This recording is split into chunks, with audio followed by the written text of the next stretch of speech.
What's up guys, so we're here and today we'll be cleaning the engine bay to the 2014 Montero Sport.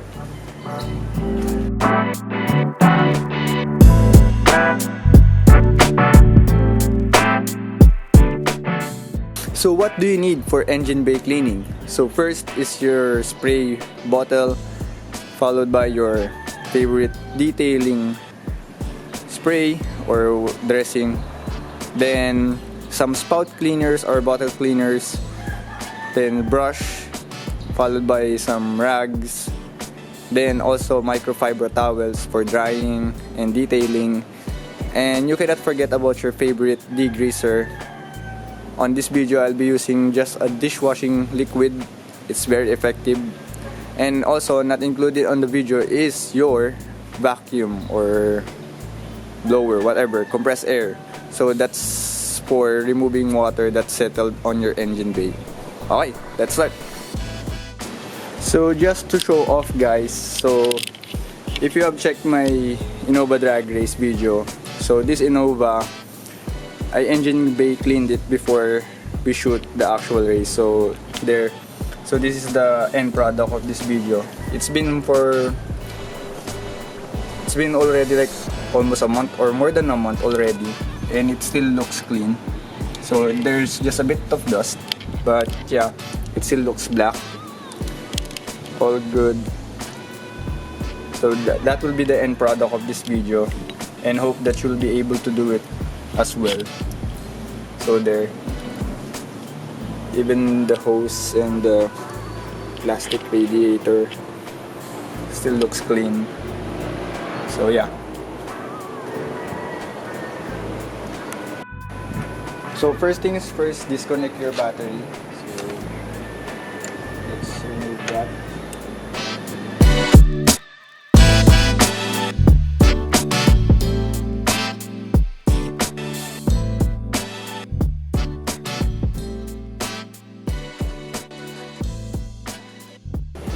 Or it's even better to actually remove your whole battery, but in this video I won't be doing that. I'll be just doing a quick cleaning of the engine bay. I won't thoroughly go like 100% clean. Just the things that you could see. That's what will be the end product of this video. So first step, grab your degreaser that is mixed with water. So for this one, I just use a dishwashing liquid mixed with water. It's very effective guys. So after grabbing that, just spray all over the engine bay, and alright, let's go.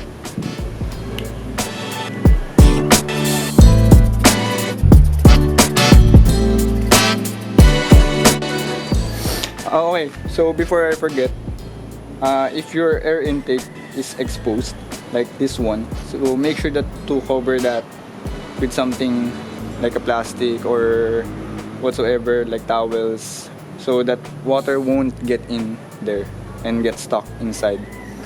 Okay, so guys, don't forget to cover your air intakes before you spray or do anything on your engine bay, especially when you're cleaning.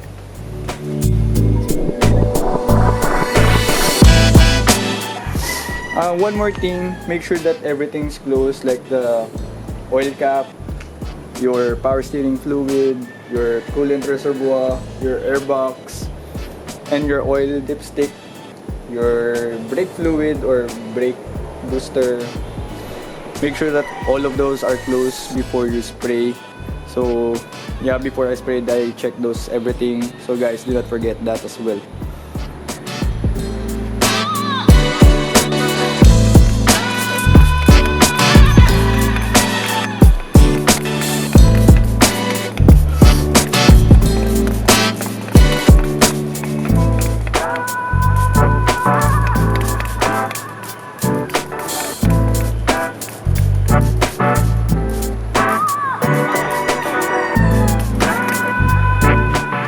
So there, let it soak for a while, then we'll begin brushing the whole engine bay. So the reason why we're using a spray bottle is to control the amount of water that's going to the engine bay. So we don't want the engine bay to soak in water. We just want a little amount of water to be in there so that we could be able to clean it nicely.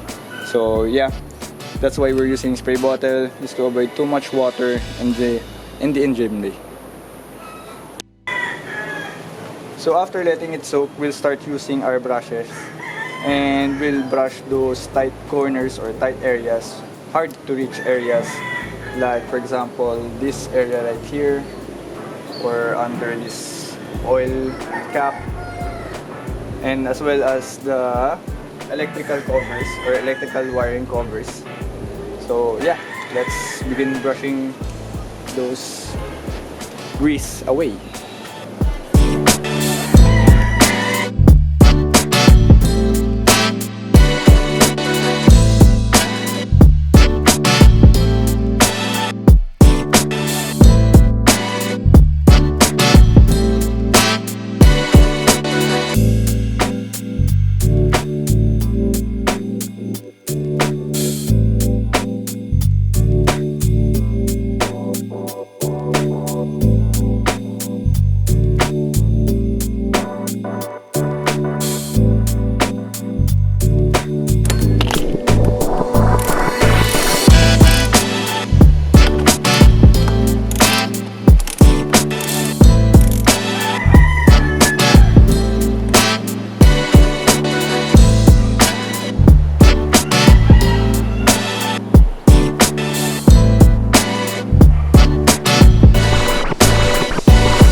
So after brushing those tight or hard to reach areas, now grab your rug or any microfiber towel and wipe down anything that you can.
Okay, so once you're done cleaning your engine bay with the degreaser, now empty that same spray bottle and put water in it, and it's time to rinse the whole engine bay. Okay.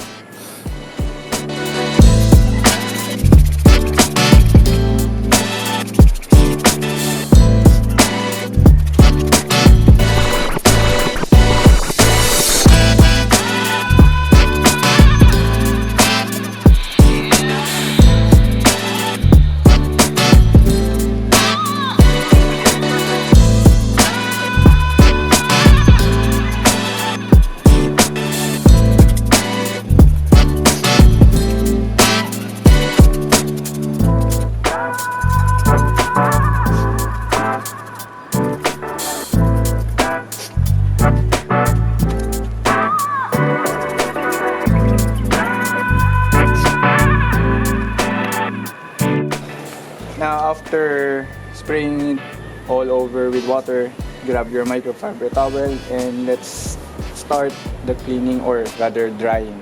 Okay.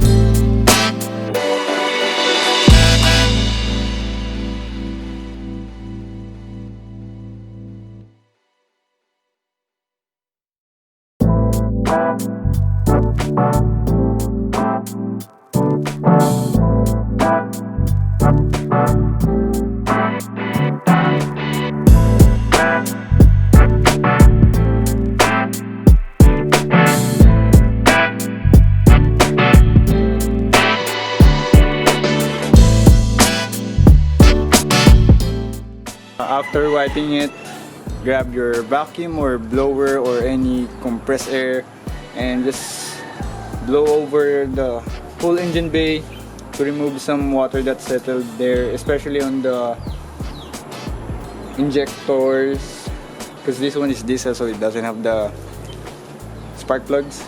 So yeah, but there are wells in there as well, so make sure to blow the water out. Don't let them stay there, and just dry the whole engine bay.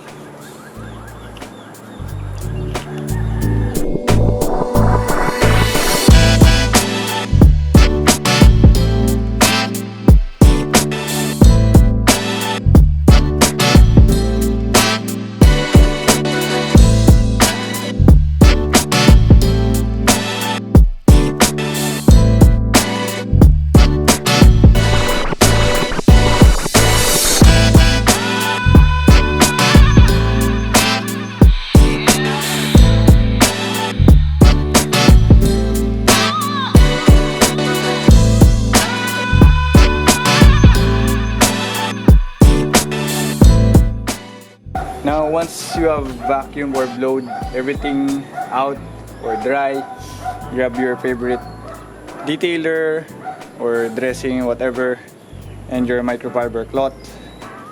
Then shake it, open it up. Then just spray on the plastics and hoses, but do not spray it on your engine or any metal surfaces. Just spray it on your plastic or on this, what do you call, the frame.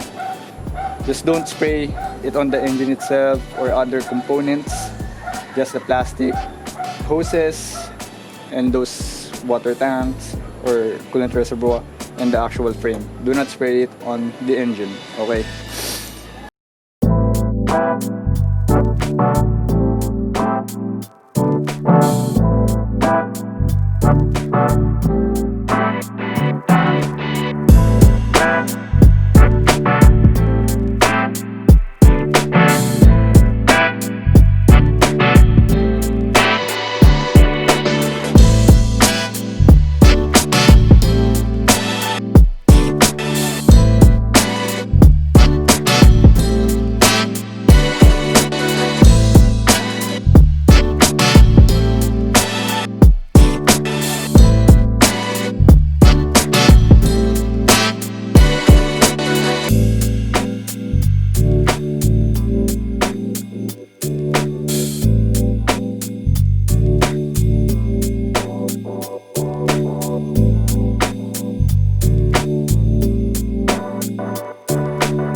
So guys, there you have it. That's DIY engine bay cleaning.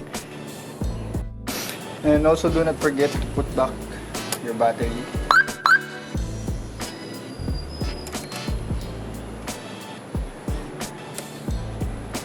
And make sure it's tight.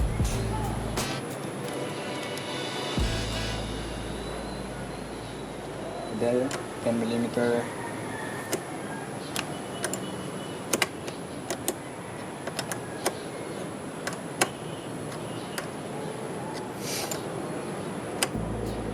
Yan, higpitan nyo ng mabuti. Pero wag naman yung sobrang higpit na mahihirapan kang tanggalin. So there, check if gumagalaw. Yeah, there. Make sure that is tight. So it should not be loose. And it's properly seated. So because last time after replacing the fuel filter for the Innova, the negative terminal of the battery is loose. So when I got to the parking lot, put in the key, put it in ignition, nothing's turning off. Nothing's turning on rather. So I panicked for a little, then I remember that I removed the negative terminal of the battery. So that's the first thing I checked, and that solved the problem. So yeah, make sure that's tight and it's properly seated. Now it all looks good, so I'll throw in before and after right about now so that you could see the difference. So great, yeah, there you have it guys. Engine bay cleaning, cheap engine bay cleaning. You could do it all by yourself, very easy, just takes a lot of time. So there, hope you like it guys. Like and subscribe. Thanks.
Forgot to tighten those